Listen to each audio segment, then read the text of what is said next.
My name is Grayson Hall, and last weekend, my daughter got married. I didn't walk her down the aisle. I didn't give a speech. I didn't pose for pictures or get handed a slice of cake. I didn't even get an invitation. That part still stings, the absence of it. Not the lack of a seat, but the message hidden in that absence. When I asked Monica why, my wife, still my wife at the time, at least on paper, she didn't even blink.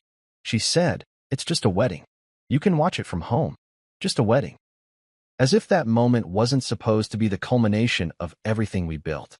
As if being a father of the bride was some outdated ceremonial footnote, easily skipped. I remember staring at her then, trying to catch even a flicker of regret in her eyes, but all I saw was detachment. Clean. Final. Like she'd rehearsed it. So I did what she said. I watched it from home. I ironed my shirt that morning. The same white one I had planned to wear to the venue, back when I still believed an invitation might come late. I adjusted the navy tie Lila had bought me for Father's Day 3 years ago, the last one we celebrated with cake and laughter, before distance became the third member of our household.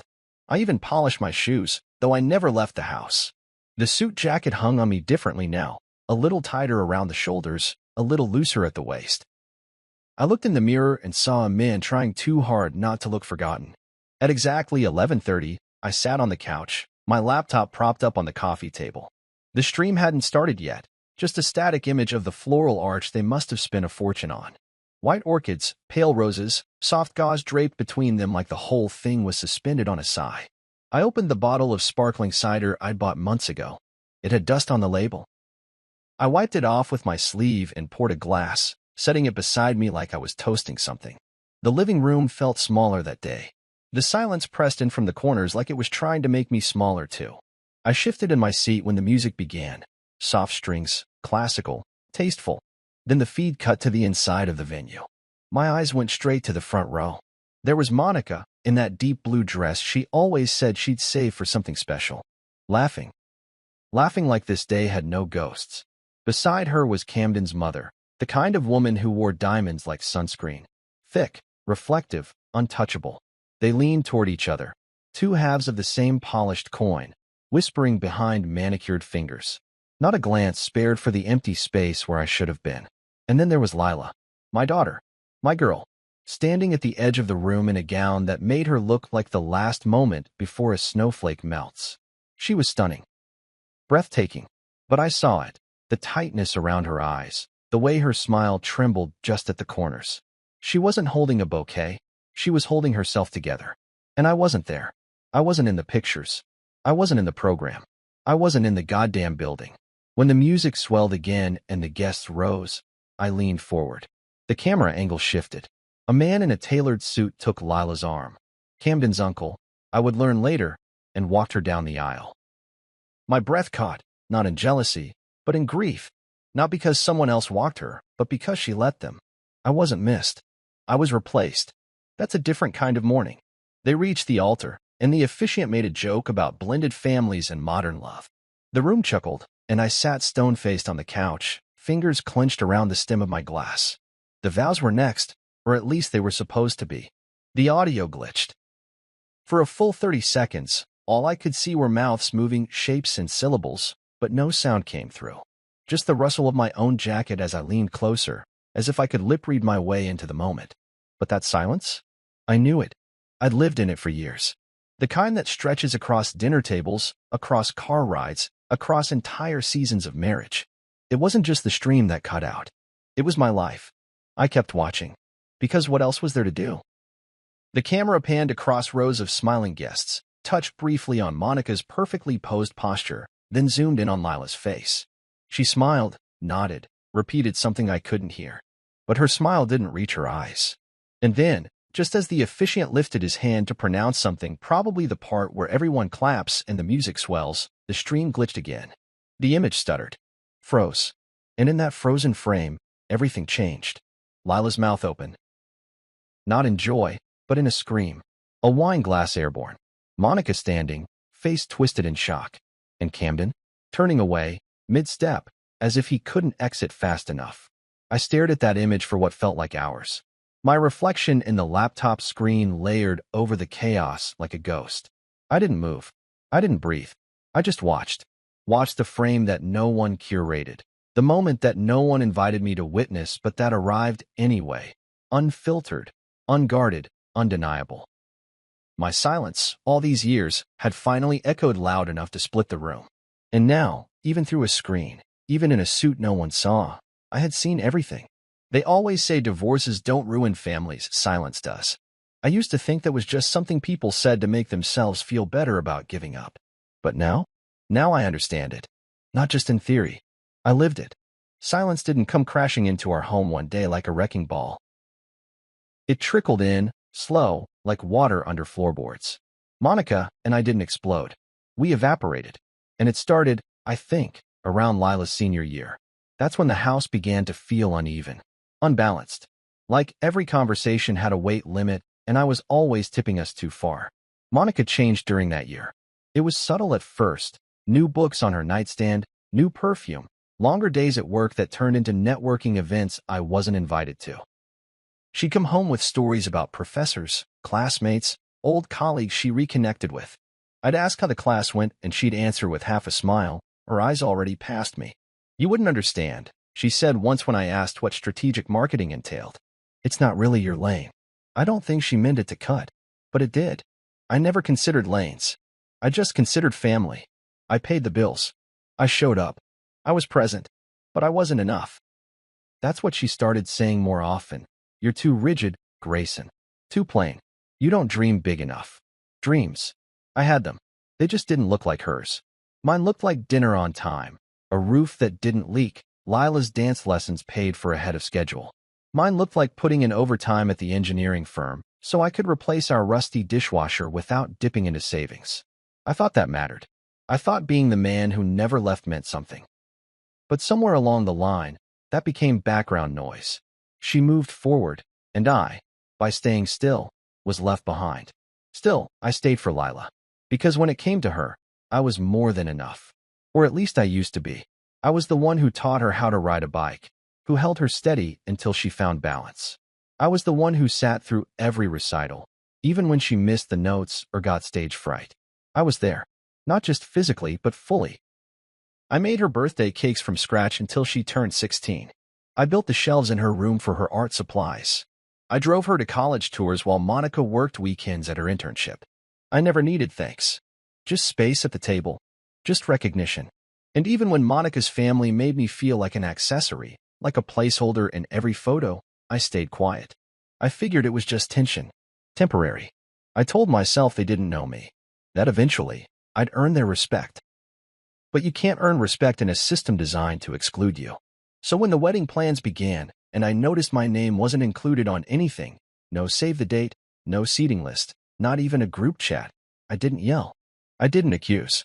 I just asked why.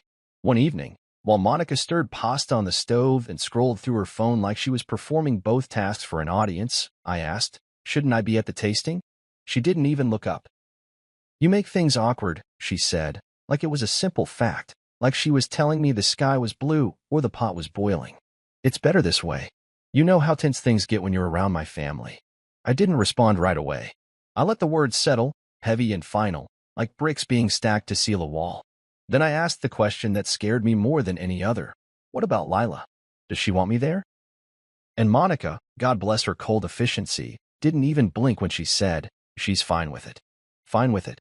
Like the absence of her father at her wedding was a scheduling conflict, not a wound. That night, I went into the garage and sat in the dark for nearly an hour. I didn't cry. I just thought about every ride to school, every science project I stayed up late helping with, every time she crawled into my lap after a nightmare. And now somehow, I was the one that made things awkward. In the weeks that followed, the divide only grew. I tried to talk to Lila. I asked if she had a minute. She said she was busy. I asked if we could grab coffee. She said maybe, but it never happened. At dinner, she stayed on her phone. When she smiled, it didn't reach me anymore. I told myself she was stressed. That planning a wedding at 24 was overwhelming. That I was still her father. That love like ours doesn't just disappear. But maybe love doesn't vanish all at once. Maybe it frays. Maybe it unravels until you're left holding a string and no one else remembers what it used to be attached to. I still remember the day I found the wedding website. Monica left her laptop open on the counter. I wasn't snooping. I was looking for the grocery list. But there it was, pictures of Lila and Camden, smiling in vineyards, dancing in golden hour light. Every caption gushed about family, about legacy, about a new chapter. My name didn't appear once. Her father, it read, would be escorted by a close family member. Not even father figure. Just escorted. I scrolled through photo after photo, trying to recognize the version of my daughter in them. She looked happy, but in the way people smile for brochures. Too polished. Too staged. I wondered if she felt the loss yet. If she even knew something was missing. The worst part wasn't the exclusion. It was the quiet compliance. No one protested. No one fought for my place. I didn't expect Monica to champion me. But Lila? I thought she might. I thought some part of her, the little girl who once made me promise to walk her down the aisle even if I had a broken leg, would remember. But she didn't. Or she buried it. And maybe that's worse. So I stopped asking. I stopped hoping. I bought my own suit, booked the day off, and prepared to watch the whole thing from the same couch I'd fallen asleep on 100 times waiting for them to come home. That's how we got here. Not with a bang. With a silence so loud, it drowned everything out. The email arrived at 7:42 p.m. on a Thursday. No greeting, no sender name, just a subject line that read, Lila and Camden's big day party hopper. The little emoji felt like a slap. The kind of overly cheerful thing people throw in to pretend something isn't as impersonal as it clearly is. I clicked on it and found nothing but a link. No note.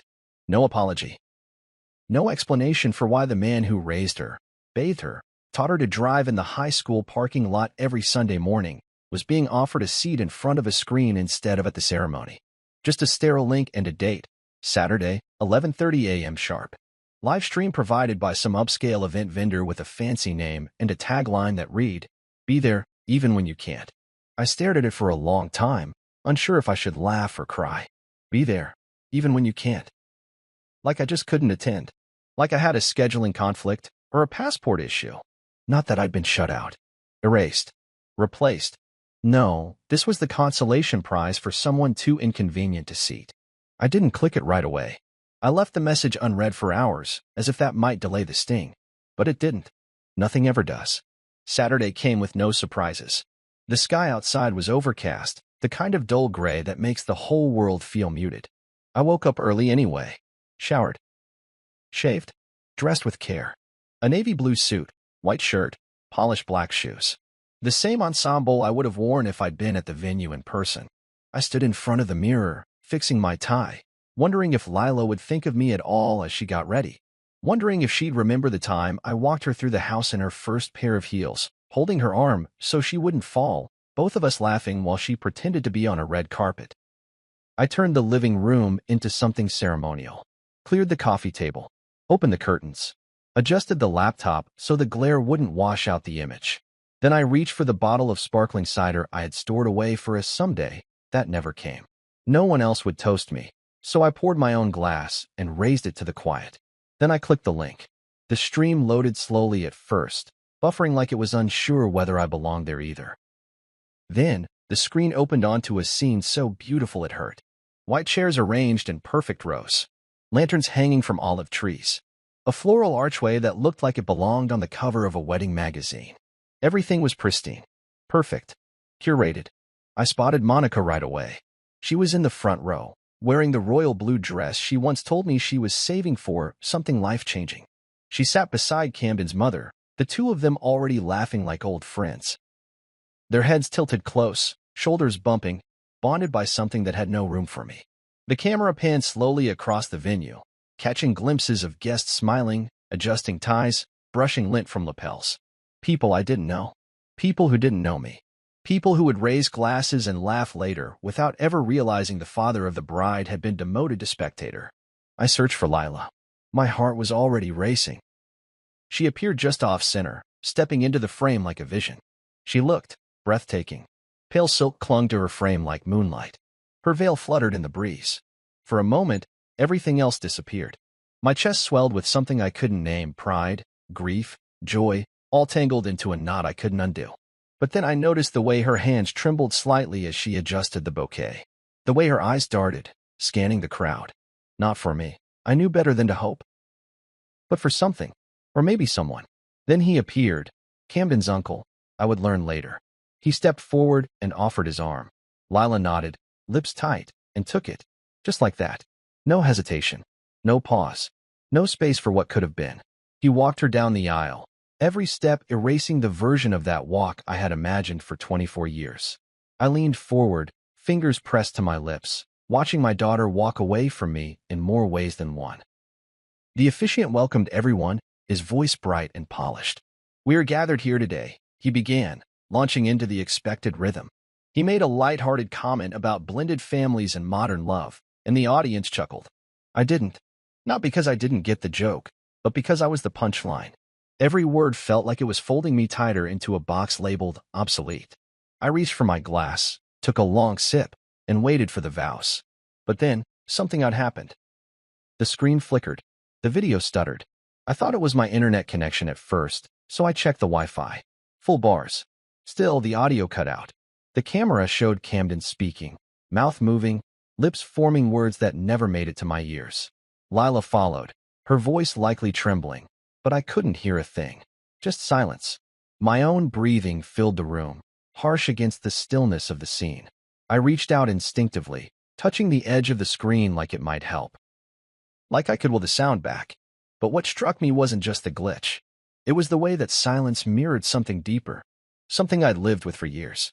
I watched Monica lean in toward Camden's mother, whisper something that made them both smirk. I watched Camden avoid eye contact with Lila even as he slipped a ring onto her finger. I watched Lila smile the kind of smile that photographs well but feels empty when you're the one wearing it. And in the middle of all that polished pageantry, I felt a shift, like something beneath the surface was cracking. Then the screen froze. I blinked, waited. It didn't move, didn't buffer, just froze. And what it froze on wasn't some cinematic kiss or triumphant shot of hands raised in victory. No, it froze on something messy, human, painful. Lila's mouth opened, mid-scream or gasp, I couldn't tell. A wine glass suspended in midair, its arc defying gravity. Monica on her feet, face twisted in alarm. And Camden, turning away like he had somewhere better to be. The picture held like a painting, and I just stared. The moment everyone would try to forget, captured in perfect digital clarity. A silent scream on a still screen. I sat back. My heart pounded, not with confusion, but with confirmation. Something had gone wrong. Something I hadn't seen, but had always sensed, finally tore open in front of everyone. And me? I wasn't just watching a wedding. I was watching the truth crawl out from under the lace and candlelight. That stream didn't just show me a ceremony. It showed me everything unravel. The screen stayed frozen for so long I started to wonder if it was me, if maybe my laptop had crashed, if maybe I'd blinked and missed something vital.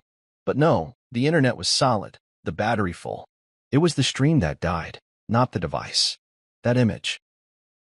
Lila mid-scream, the wine glass flying through the air like a comet, Monica on her feet, her expression twisted with horror, and Camden turning away, was etched into the screen like a crime scene photo. I didn't touch anything, didn't refresh or close the tab. I just stared, because deep down, I knew something had cracked, and that still frame was the fracture exposed to daylight. Up until that moment, I kept telling myself I might be overreacting. That maybe there was some reason I hadn't been invited, some explanation that would, with enough context and emotional gymnastics, make sense. Maybe Lila didn't want drama. Maybe Monica thought she was protecting me. But now all I saw was the truth bleeding through the decor and the curated Instagram-ready smiles. Lila's face, right before everything broke, said more than any conversation we'd had in the past 2 years. And I had watched closely, more than they knew, more than they wanted me to. I saw the subtle withdrawals.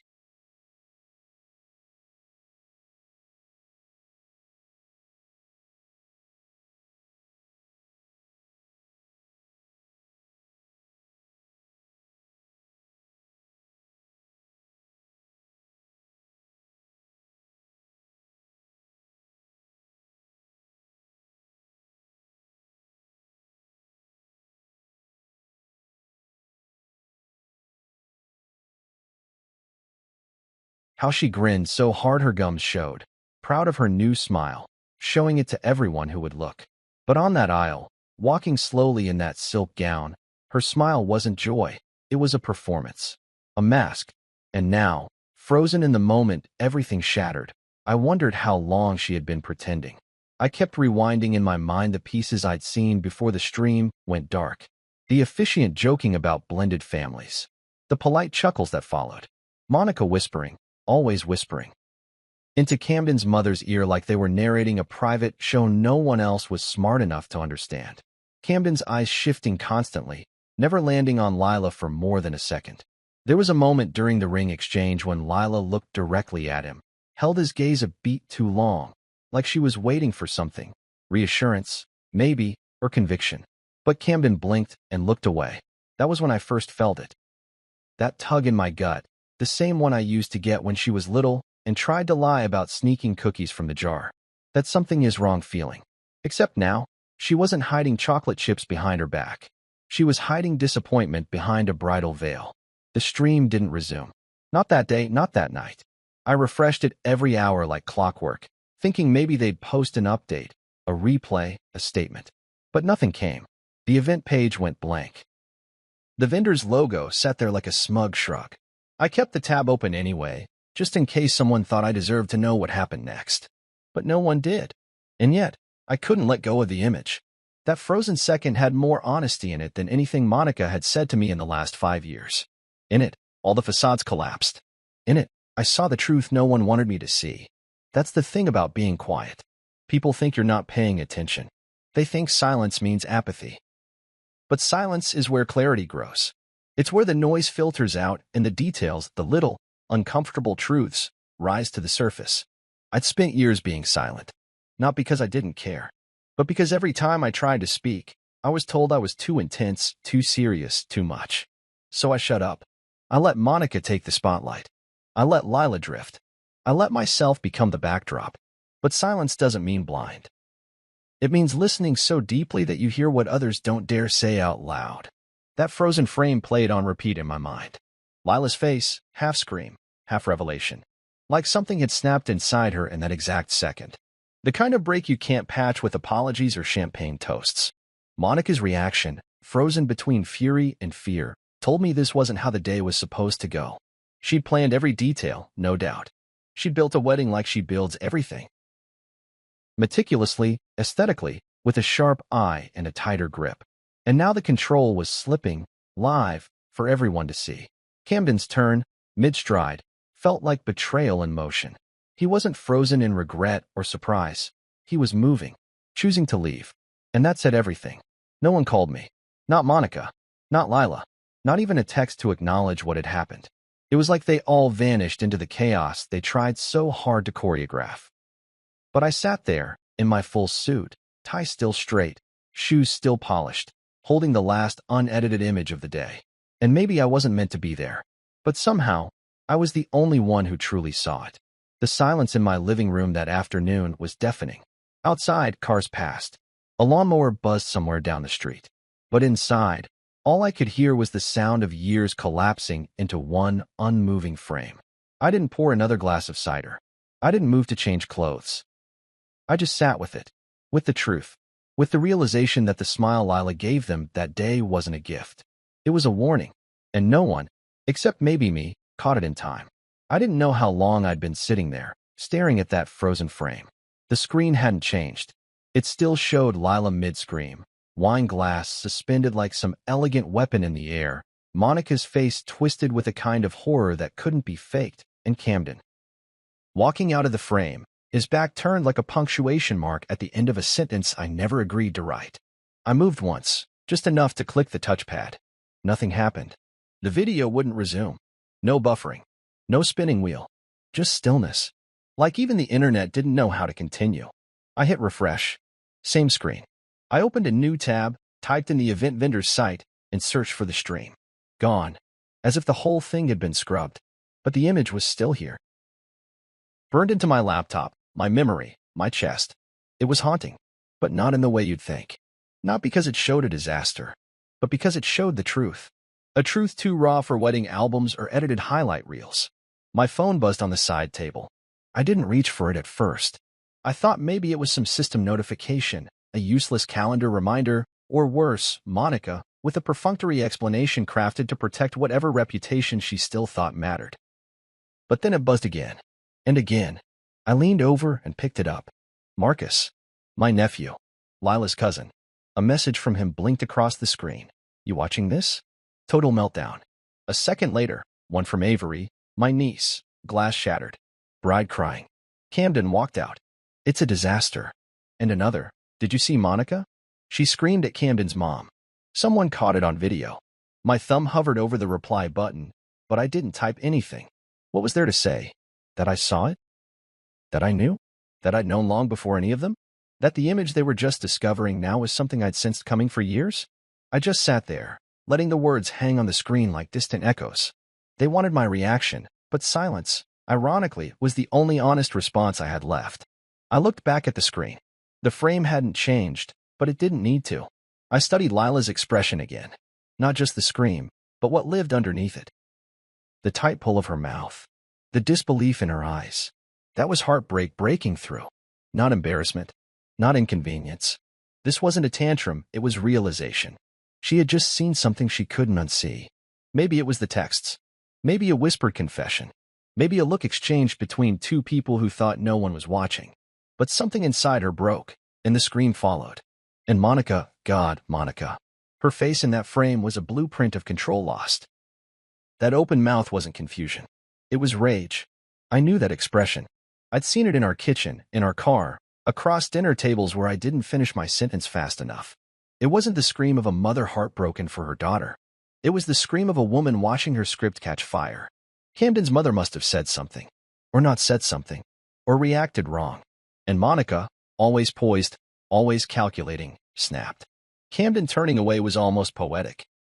The kind of cruel clarity you only get once the music stops. He didn't try to explain. He didn't reach for Lila. He didn't even pretend to pause. He turned, mid-movement, clean, cold. Like this wasn't the first time he walked away from discomfort. Like retreat was his default setting. It wasn't the walk of a man stunned by betrayal. It was the walk of a man exposed.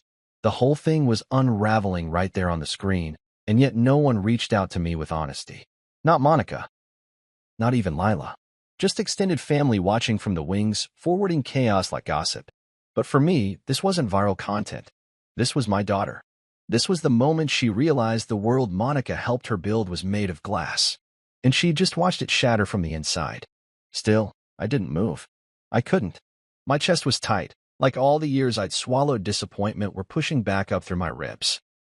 I thought about all the times I bit my tongue when Monica cut me down in front of her family. All the Sunday dinners where I was talked over, brushed aside. Every party I wasn't introduced at. Every time someone said, "Oh, I didn't realize you were Lila's dad." Like they'd expected someone taller, louder, richer, more impressive. More like Camden, maybe. But none of them were here now. None of them were sitting in this silent room, staring at a digital ghost of a moment that refused to disappear. I was. And maybe, just maybe, that was because I was the only one willing to sit with the truth. To look at it, unblinking, while everyone else scrambled to pretend the day had gone according to plan. I opened a notepad on my phone and typed a few words. Not for anyone else. Just for me. I was present, even when they tried to erase me. Then I deleted it. I didn't need to document it. The moment was already carved into my bones. I don't know how long I sat there like that. Long enough for the sun to shift, for the light to slant across the floor. Long enough for the battery to dip below 20%. Long enough for the silence to become something else, something almost sacred.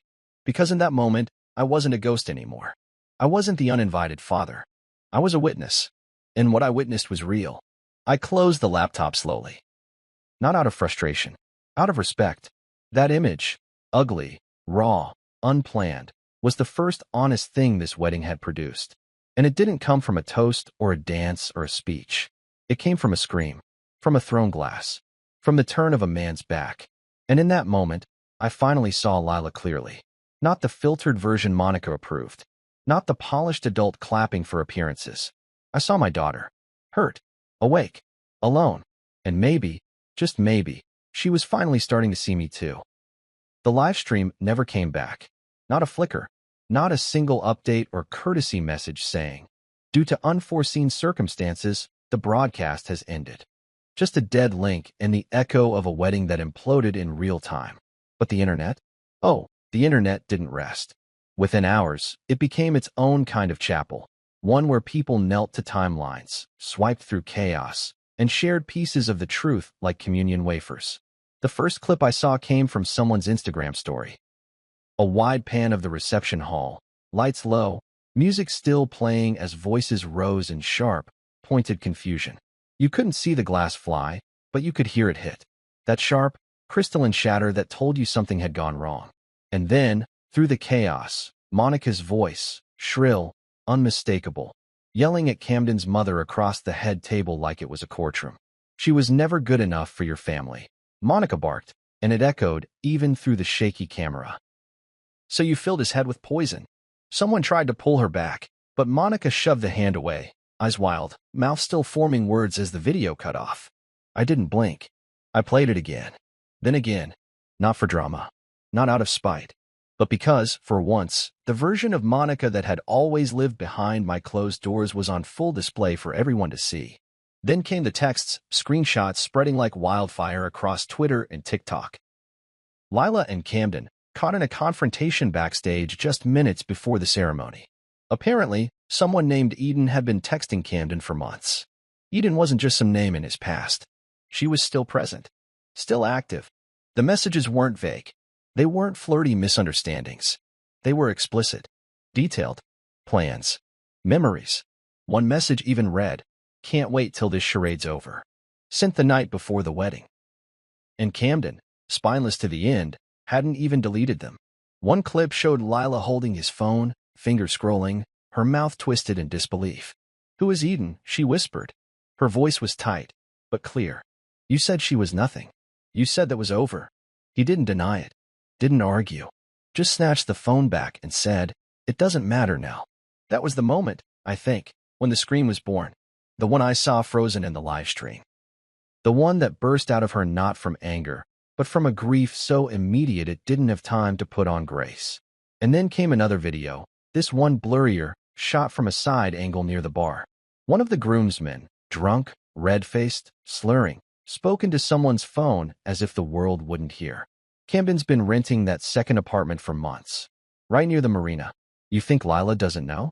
Come on, man. We all knew. I paused the video. That part. We all knew. Not her, apparently. Not my daughter, the one everyone was dressing like a doll, placing on a shelf for show while the man she was about to marry lived a double life that everyone else considered part of the package. And yet I'd been the one deemed too awkward, too quiet, too disruptive to the energy of the day. Meanwhile, this was the circus behind the curtain. And they didn't invite me because I might have ruined the illusion? No, I would have ruined their control. And then came the video that stopped everything. A private moment, somehow caught, somehow posted. I didn't know who recorded it. Maybe someone in the bridal suite. Maybe a vendor with no sense of boundaries. But there it was, Monica, red-eyed, shoulders tense, pacing back and forth, heels clacking against tile. She was talking to someone out of frame, maybe Camden's mother, maybe Lila, maybe herself. I didn't invite Grayson, she snapped, because he would have just embarrassed us. He's never known how to belong in rooms like this. Rooms like this. I played that sentence 5 times, just to be sure I heard it right. Not because it surprised me. I knew how she saw me. Knew how often she scanned a room to see who was watching before she took my hand. Knew how hard she worked to polish our lives into something more aspirational. But hearing it aloud, so plain, so cruel, was different. It wasn't whispered behind my back. It was flung like a weapon in a moment of panic. And she meant it. I sat in the dark, the screen's glow painting my face in soft blue. I didn't cry. I didn't curse. I didn't throw the laptop across the room like some betrayed husband in a movie. I just let it settle. Let the honesty of it wash over me. For years, I had wondered if I was crazy. If maybe I had imagined the distance. If maybe I had misread every half-smile, every passive-aggressive comment at dinners, every time Monica called my love for Lila performative. But I hadn't. I saw it all, felt it all, and now, the world had seen it too. And I hadn't said a word. Not one. I didn't clap back. I didn't post a rebuttal. I didn't reach out to anyone with "I told you" SOS or moral high ground monologues. I just sat there in my suit, the one meant for a day I was excluded from, and let the silence speak for itself. Because sometimes silence doesn't mean weakness. Sometimes it's the space where truth finally echoes, where people hear what they couldn't before. I didn't need to vindicate myself. That frozen frame, those video clips, that leaked audio, Monica had done the work for me. And Lila? She had seen it too. Maybe not fully. Maybe not consciously. But you don't scream like that unless something in you wakes up. I poured myself another glass of cider and raised it to no one.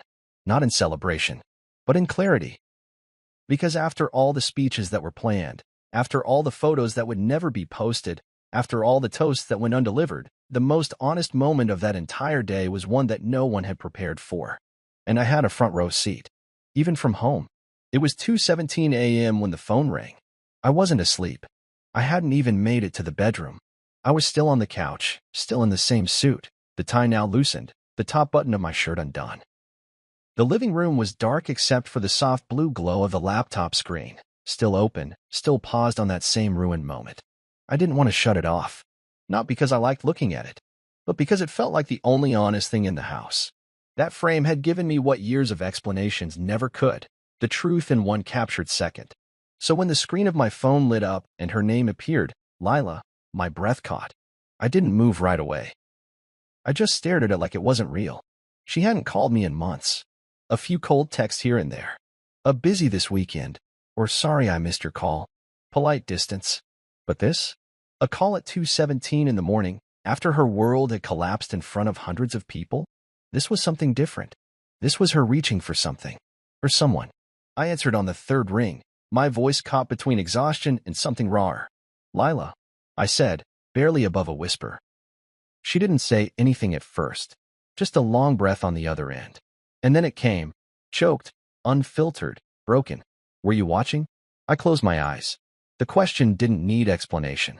We both knew what she meant. I said quietly. I didn't need to ask which part she was referring to. The wine glass. The scream. The exit. All of it. I'd seen it. I was still seeing it. Another pause. Then her voice cracked in half. I'm so sorry. There it was. Not, I'm sorry you weren't there. Not, I'm sorry for how things turned out.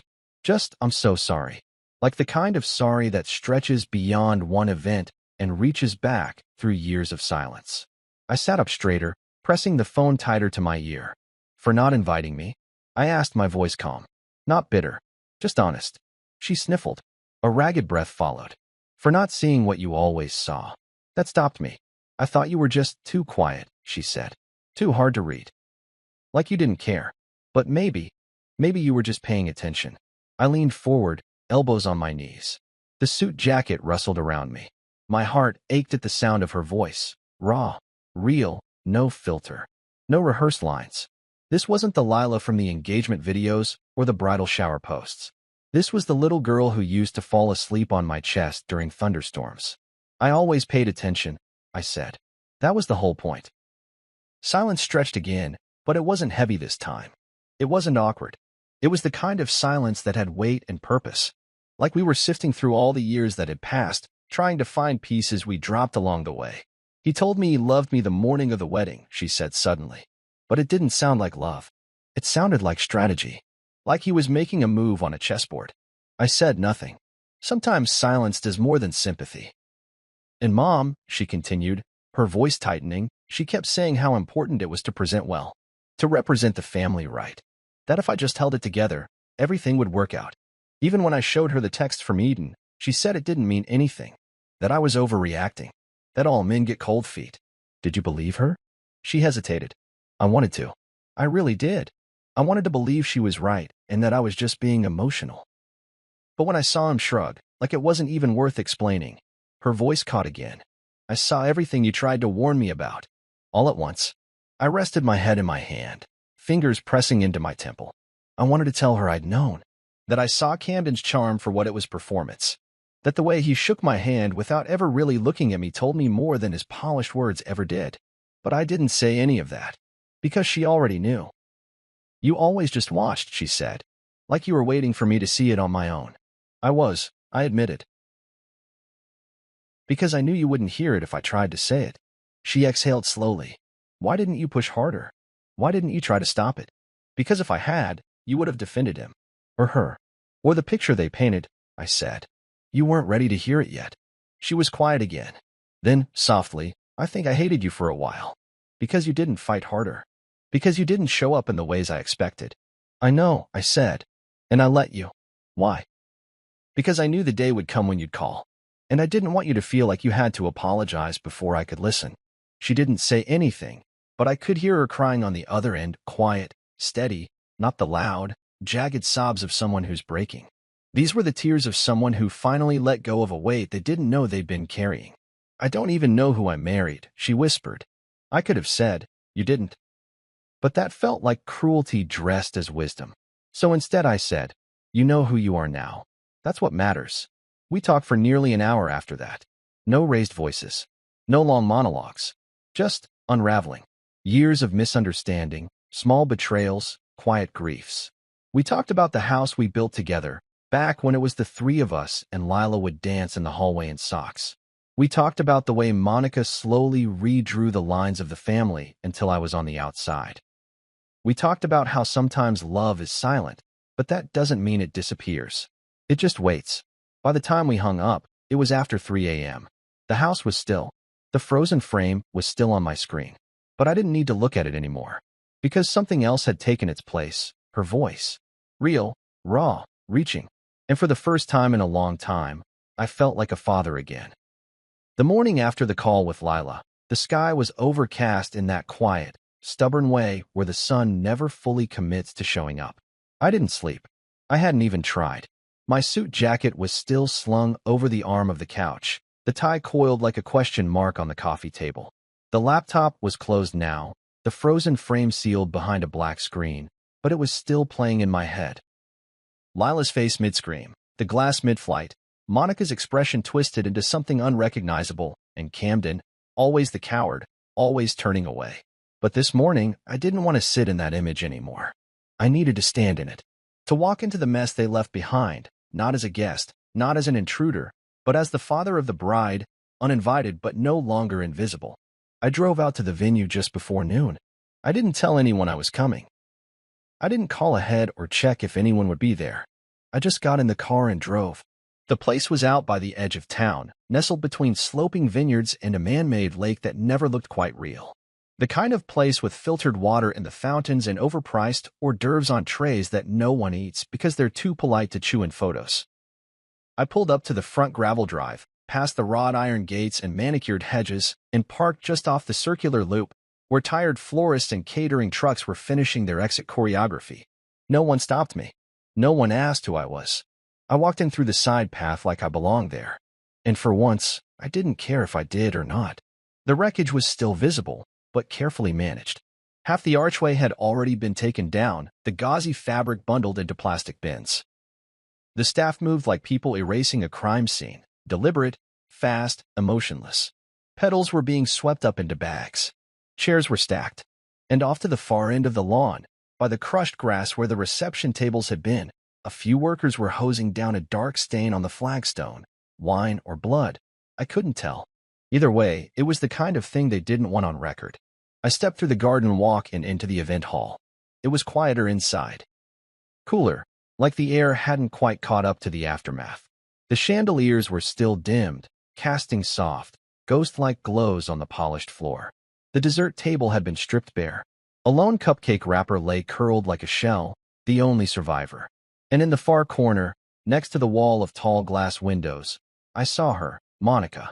She was in sunglasses, even though we were indoors and the sun hadn't made a full appearance all morning. Her posture was stiff, arms crossed tightly over a beige sweater that looked borrowed, or maybe just hastily chosen. She was arguing with someone I didn't recognize, maybe the photographer, maybe the venue manager.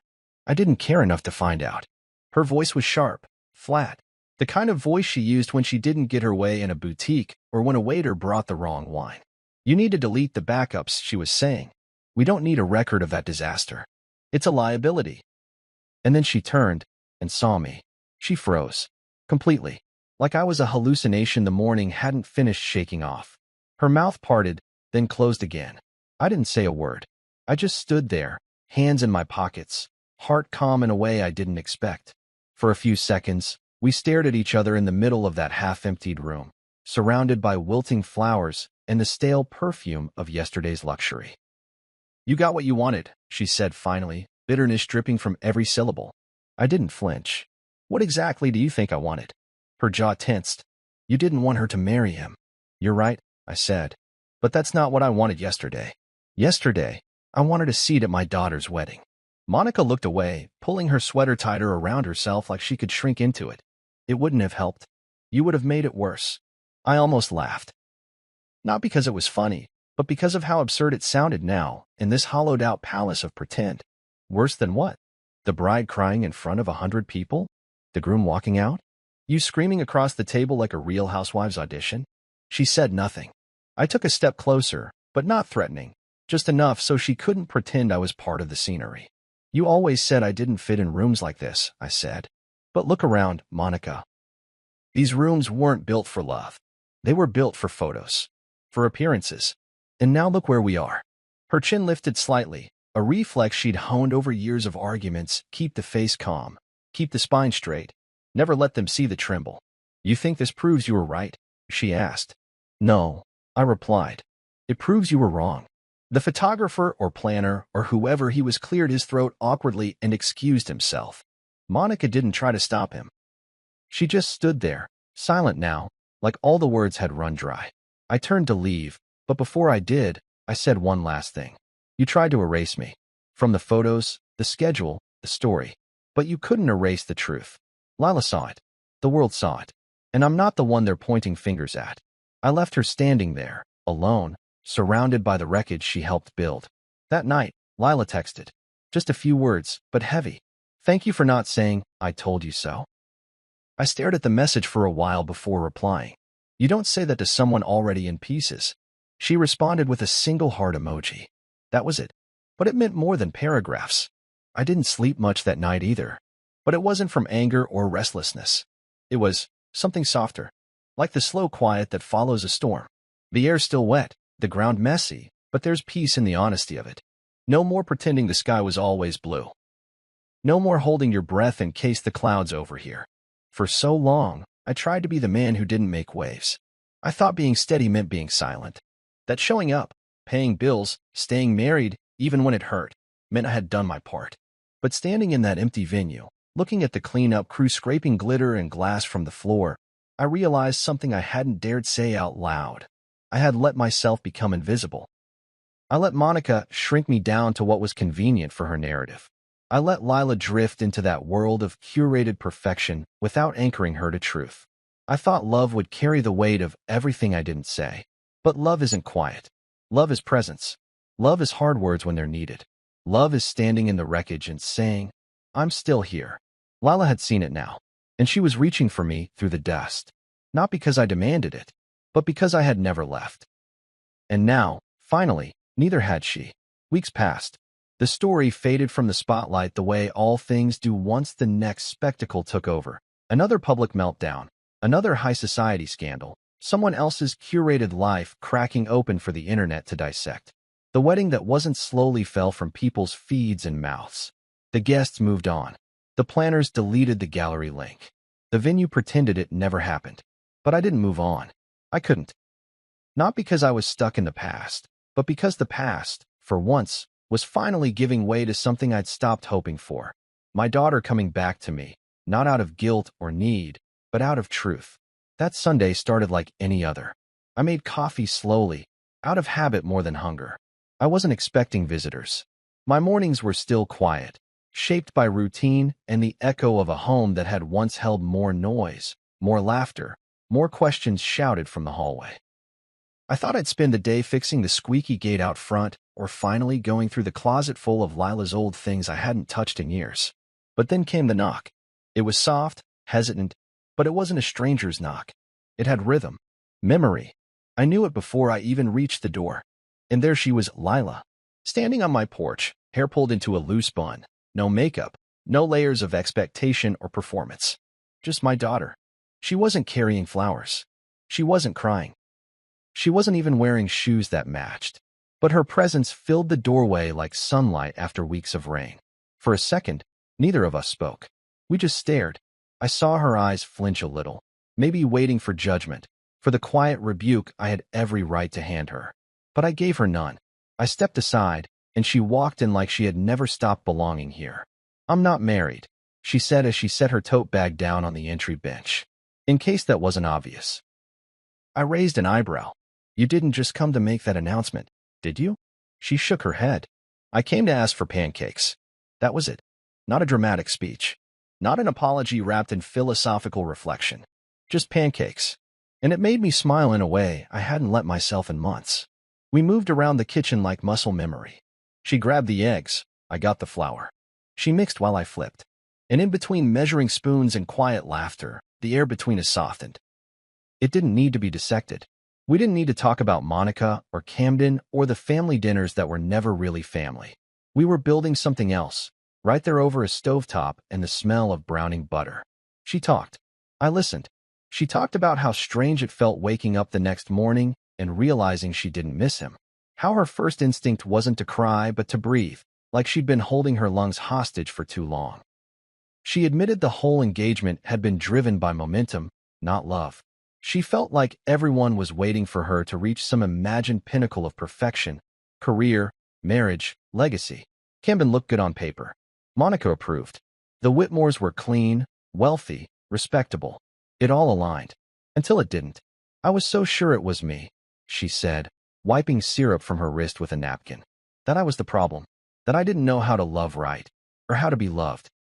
And then, in that one moment, when he walked away, I realized I'd been trying to fit into a version of myself I didn't even like. I nodded. The mask never fits for long. She glanced at me, eyes narrowing in that way she used to when she was little and trying to solve a puzzle. "How did you know?" I leaned back in my chair. "Because I watched you shrinking." "Why didn't you stop me?" she asked again. Same question as that night on the phone, but this time not as accusation, as curiosity, as grief. "Because if I pulled you out too soon," I said, "you might have gone back. And I needed you to leave on your own terms. Not out of fear. Out of clarity." She stared at her plate. That frozen frame changed everything. I knew exactly which one she meant. "I saw my face," she said, "and I didn't recognize it. That wasn't a woman in love. That was a woman about to break. And I think, deep down, I knew it was coming. I just didn't want to disappoint everyone." "You didn't disappoint me," I said. She looked up, and her eyes shimmered just enough to sting. "I thought I did. For years. You thought wrong." She reached across the table, not with words, but with her hand, fingertips grazing mine the way she used to when she was nervous before a recital. And just like that, we closed the gap. Not perfectly, not instantly, but real. We moved to the balcony later, plates cleared, coffee mugs warm in our hands. The sky had brightened slightly. That gentle kind of spring light that doesn't demand attention but lingers. We sat in silence for a while, both of us letting the breeze do some of the talking. And then she spoke again, quieter now. "You knew, didn't you?" she asked. I took a sip of coffee. "About Camden?" She nodded. "I knew he wasn't good for you," I said. "But I also knew you had to see it yourself." "I hated that," she said. "That you were just waiting. I thought it meant you didn't care." "And now?" She breathed out slowly. "Now I realize it meant you cared enough not to get in the way of the lesson." I looked at her then, not just the woman she had become, but the girl she used to be. The one who used to crawl into bed next to me during thunderstorms. The one who used to sneak extra syrup on her pancakes when Monica wasn't looking. And for the first time in a long while, I didn't see someone fractured by disappointment. I saw someone ready to rebuild. She turned toward me, legs curled beneath her, her voice steadier now. "I don't want to rebuild the version of life I thought I was supposed to have. I want something quieter, realer, and I want you in it." My throat tightened. I didn't say anything right away because I couldn't, not without risking a crack in my voice. But she didn't need a speech. She just needed me to stay. So I did. The rest of the afternoon moved gently. We went through old photo albums. Ones Monica had boxed up and pushed into storage because they didn't match the modern aesthetic. Lila laughed at her own braces, at my outdated clothes, at the messy birthday parties with crooked cakes and paper crowns. We didn't talk about the wedding again. We didn't need to. It was done. Buried beneath a pile of flowers no one saved and promises no one kept. What came next was ours to build. She asked about the garden, if I still planted tomatoes, if the swing in the backyard still held. She said she might stop by next week with a few recipe books. She wanted to learn how to cook without a microwave. I told her she could burn every dish, and I'd still show up for seconds. And just before she left, standing at the front door in the golden hush of early evening, she turned and asked, "Do you think it's too late to start over?" I shook my head. Starting over is just another way of coming home. She smiled, this time not for anyone else. Not for the cameras. Just for me. And it reached her eyes. It's strange what a paused screen can reveal. Most people would have seen a wedding gone wrong, a disaster caught mid-flight, a day derailed.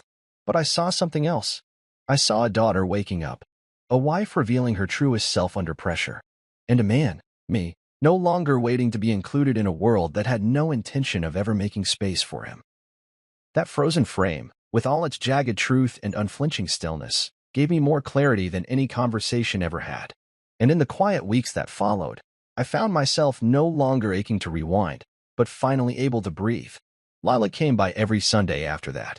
Not out of obligation, not as part of a schedule carved into some courtroom custody agreement, but because she wanted to. She brought groceries sometimes, her new dog other times. A rescue mutt with too much energy and a bark that didn't quite match its size. We made pancakes. We talked about books, music, places she wanted to visit, places I'd only ever seen in pictures. The tension that once choked the air between us had vanished, replaced by something far more sacred, presence without performance. And then there was Jonah. The first time she mentioned him, it was casual, just a name dropped between sentences, like he wasn't anything special yet. A teacher. Quiet. Kind-hearted. Someone who laughed with his eyes, she said. I caught the softness in her voice when she said it. Not infatuation. Not the breathless rush she'd had with Camden. This was something slower. Grounded. Earned. I met him a month later over dinner, grilled chicken, mismatched napkins, a dog licking crumbs off Jonah's shoe. He looked me in the eye when we shook hands. Not a power move. Not a performance. Just honest connection. He didn't try to impress me. And somehow, that impressed me more than anything Camden had ever said. Lila smiled a lot that night. Not the curated kind. The kind that came from her chest and spilled out before she could even think to hide it. And as I watched her pass Jonah the salt, her fingers brushing his like it was the most natural thing in the world, I realized something. She had finally found someone who saw her, not just someone who wanted to show her off. And that made all the difference. Monica? We don't speak anymore. She moved in with her sister in Boston. There were a few emails at first, mostly formal, mostly tied to logistics. Finalizing the divorce. Splitting what was left. Arranging signatures. Her tone was crisp, distant, still more concerned with narrative than closure. I didn't answer most of them. I let my lawyer do the talking. I wasn't angry. Not anymore. Anger is loud, and I had lived in silence long enough to know its absence is more powerful. What would I say anyway? That she won? She didn't. That she broke something? She did. But she also revealed something. And for that, strangely, I'm grateful. Because now, I don't wake up wondering how to be enough for a woman who never really wanted me as I was. I don't shrink myself to fit into spaces that were never designed with me in mind. I tend my garden. I fix what's broken around the house. I sit on the porch with coffee I don't have to rush through, and I let the mornings pass without apology. That frozen frame, Lila mid-scream, Monica mid-panic, Camden mid-retreat, still exists on my laptop. I haven't deleted it. I haven't looked at it in weeks either. Not because I'm avoiding it, but because I no longer need it to remember what's real.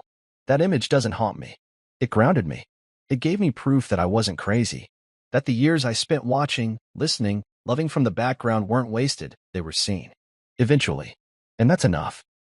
Because sometimes, the most powerful thing you can say is nothing at all.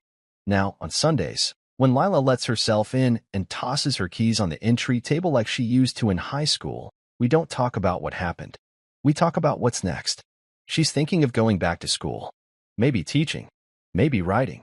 She says Jonah encourages her, not in the push-you-till-you-break way Monica used to, but in a way that feels like sunlight on a seed. Quiet. Consistent. Undeniable. She asked me once if I would ever get married again. I told her I didn't know. That maybe love, for me, wouldn't look like wedding bells and champagne anymore. Maybe it would look like Sunday pancakes and peace. Like soft mornings with a book in a quiet house that finally felt like mine. And she smiled. Not out of pity, not out of worry, but because she understood. There's a stillness in my life now. Not the kind born from loneliness, but from clarity. I know who I am. I know what I've given. And I know, finally, that the absence of noise isn't the absence of worth. It's the presence of truth. Lila sees that now. She sees me. And she stays, not because she has to, but because she chooses to. And that, more than any invitation, is what I always wanted.